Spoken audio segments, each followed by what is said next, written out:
Hello, my name is Paul Stewart and I'm in Longreach in rural Queensland at the Qantas Founders Museum, where I'm taking part in the Qantas Drought Relief Day, where we've flown it from Sydney to help raise money for struggling farmers and rural communities who are going through the drought at the moment.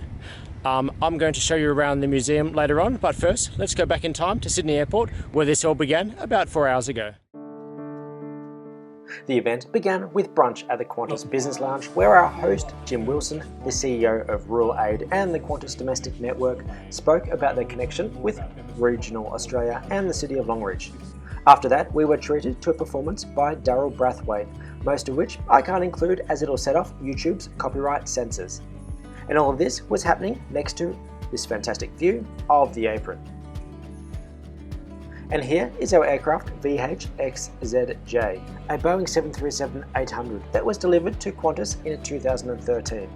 It's called Mendoowoorrji, and it was inspired by the work of the late West Australian Indigenous painter Paddy Bedford. The show continued, and just after midday, boarding was announced.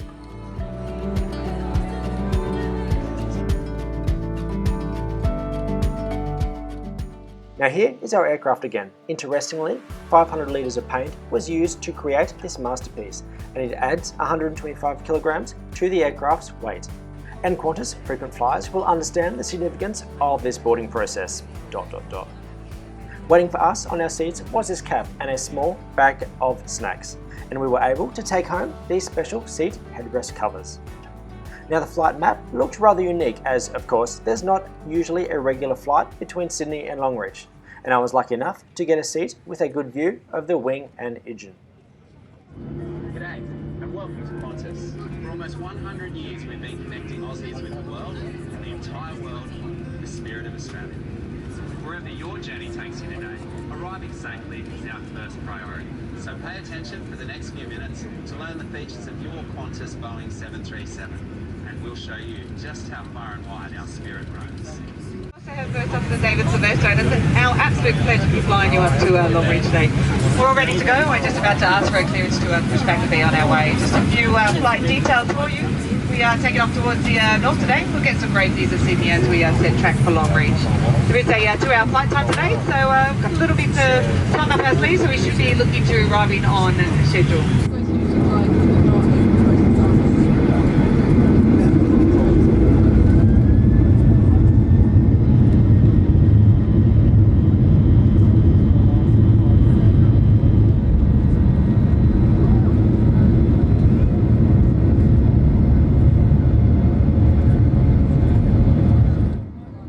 Now the weather in Sydney was a little drab, so I've substituted in footage from another 737-ish takeoff I filmed a few weeks ago. Now I'll include a link to more footage from the 747 flight in the video description below. Our aircraft climbed through the clouds, and once we reached cruising altitude, the show began. A round of drinks was offered, and a few roving reporters reminded us to be sun smart. Lunch came around, and after that we sat back and enjoyed a charity auction.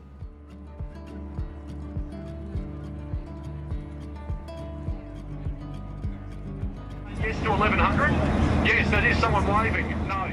Yes, From memory, one of the most hotly contested items was a lunch with Captain Lisa Norman at the Sydney First Lounge. She's a 787 captain and flew the first ever Dreamliner on the delivery flight from Seattle to Sydney for Qantas. Jim also gave us more details about the flight and spoke about the crew, all of whom had donated their time.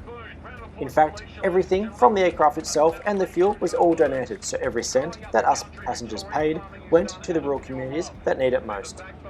Country. I want to give back, sharing the spirit of Australia. Well done, Alicia. Give her another round of applause. Well done, Alicia. Susan Crow's with us. Now, this is Susan's words. Round of applause for Susan. We own and run a 335-acre cattle property ourselves. My husband works it while I fly.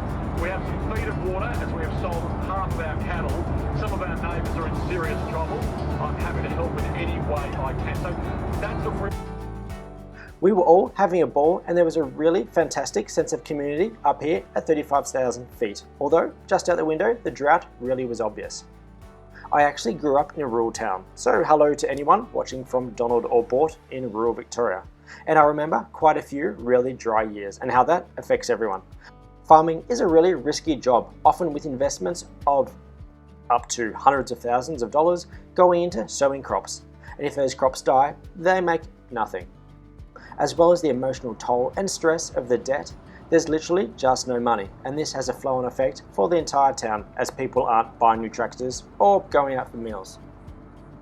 While we were all enjoying ourselves, the view at the window was a poignant reminder of why we were all there. The descent into Longreach began. The weather forecast was 38 degrees, or just over 100 degrees Fahrenheit, and so, being the ginger that I am, I pulled out the heavy stuff. Now quite a few of the locals were braving the weather to get a glimpse of our arrival, as Qantas usually only fly the much smaller Dash 8 turboprops from Brisbane.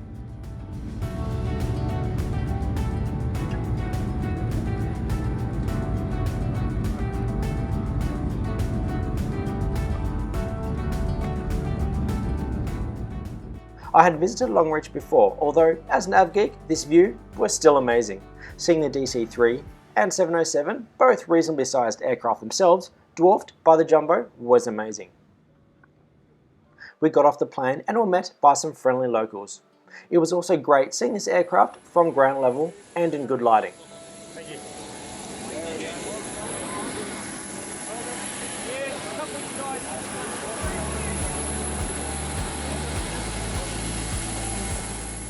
We briefly escaped the heat inside the airport before jumping on a bus for the few 100-metre trip to the museum. You're eager to get to our museum and get started, so I just wanted to say on behalf of all the staff at the museum, welcome to Longreach, welcome to our museum when you get there. And I just want to say thank you very much for supporting this event and supporting our drought-affected communities. We really appreciate it. And use this as a taster for when you come back to Outback Queensland and Longreach and spend a little more time with us. We'd love to have you. Have a wonderful time, guys. Thank you so much for coming. See you later. And now the real aviation nerd part of this video begins with a bit of a journey through the Qantas fleet, starting with the replica Avro 504K, which was the first Qantas aircraft. Paul McGuinness and Hudson Fysh took delivery of the first one in 1921. What really stands out to me is how flimsy they look, although with good maintenance and skilled piloting, they were a fitting beginning to the legendary Qantas safety record.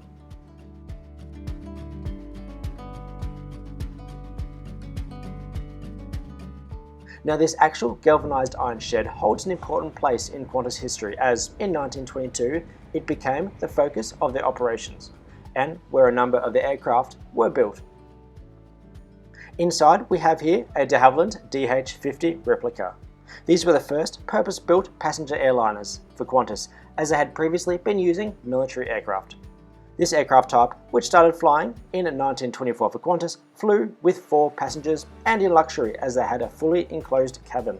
Unfortunately, they didn't have toilets, and apparently many passengers were seen making a run for the terminal, or retrieve, shortly after touchdown. This problem was rectified in 1929 with the DH-61 Great Moth, which had more seats, a maximum of 8, and became the first Aussie airliner with a dunny. This was fortunate, as they had notoriously unreliable engines and had many forceful and stressful landings.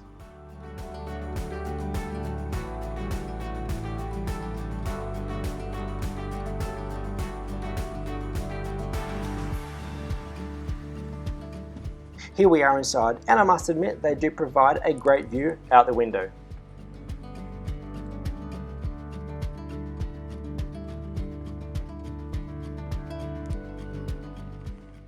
In comparison, here's the much more restricted view from inside a Qantas A380.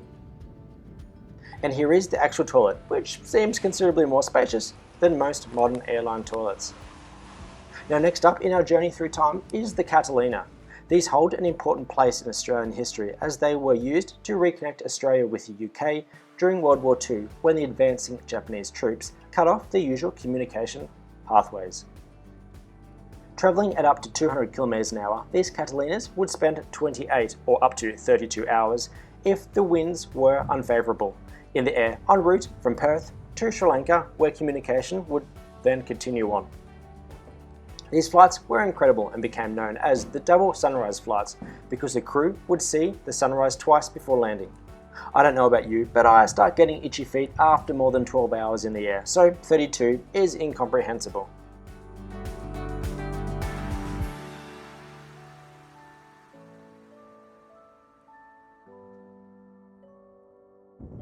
Now, I really love this view. Three absolute legends. You've got the DC-3 in front of the 707, but both are dwarfed by the Queen of the Skies, the Boeing 747. But back to the McDonnell Douglas DC-3. This particular aircraft started with the USAF badged as the C-47 before joining Qantas in 1948. The DC-3 revolutionised air travel during the 1930s and 40s. It was incredibly durable and relatively comfortable, and according to Wikipedia, in 2013 there were still over 2,000 of them flying. This particular one last flew in 1993.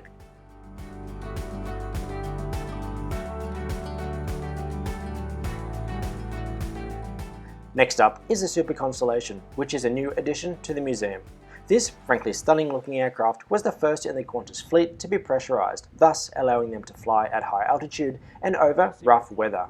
In 1958, they operated the first regular around-the-world flights.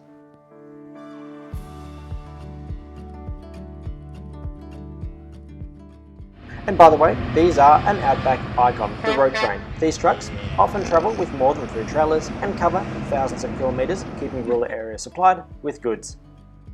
Now, the final two aircraft I'll mention are the incredibly important 707 and of course the 747.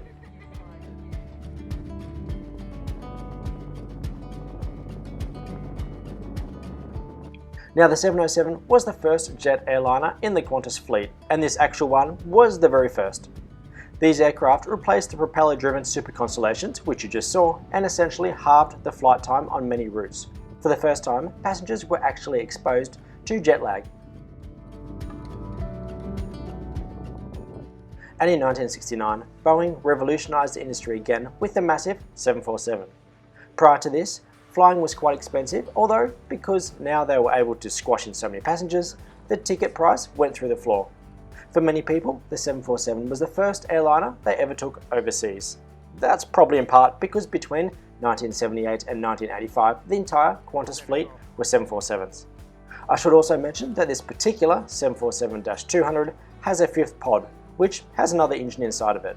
Now, it's not turned on, but is rather carried somewhere so that it can be attached to another aircraft. This pod was actually used just a few years ago when a Qantas 747 had a major engine failure in Johannesburg, so another 747 flew another engine over there.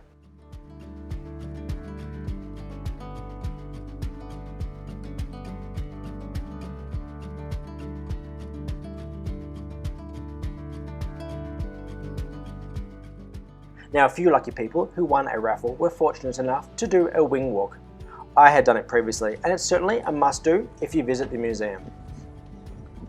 Now, quick tangent, if I may, to a few other Boeing 747 videos on my channel. Last year, I was fortunate enough to wander through the first ever Boeing 747 on display in Seattle. It was very cool, and I'll put a link to that 5-minute tour in the video description below. There's also a much longer and more detailed video where I tour through a retired Qantas 747-400 at Haas, just south of Sydney, and another aviation nerd video I filmed on board a 747 from Sydney to Brisbane just a few weeks ago. Now, the fun continued for us with a barbecue dinner and live music under the shade of a Catalina.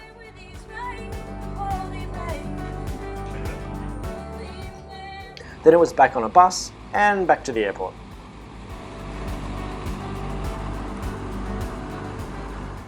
Now, the flight home was more subdued, with a few quiet words by our host.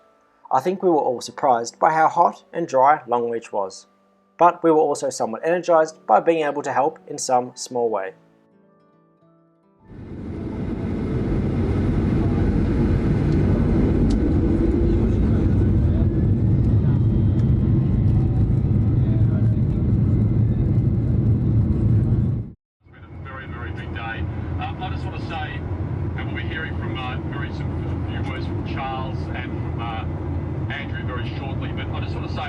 Thank you to everyone. It's been an amazing day, and something that I'll treasure for a long time to come. As a special place, Longreach, and it's a special place for Qantas. And I think it's a great level to see what, having spoken to a few of the locals this afternoon tonight, what they're going through, their resilience, and it certainly made a difference.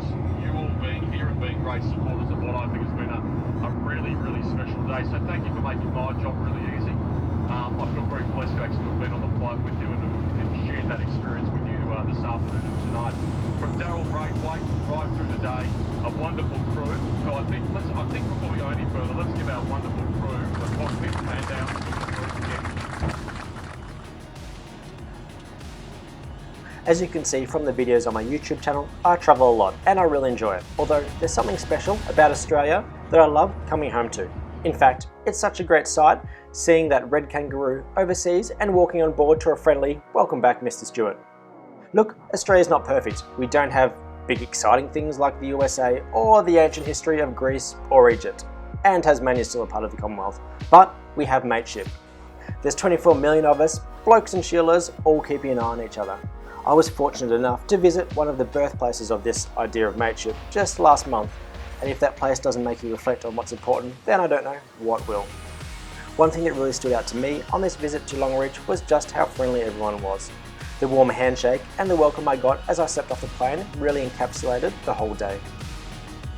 I'll finish off with a big shout out to Qantas for flying us and Rural Aid for organising the event, and of course the people of Longreach for making us feel so welcome.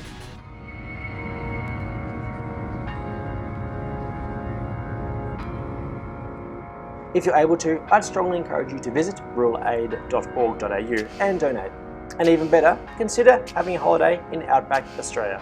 I'll include links to those relevant websites below. Thanks for watching. I hope you enjoyed this brief taste of Longreach, and maybe I've tempted you to book a trip yourself.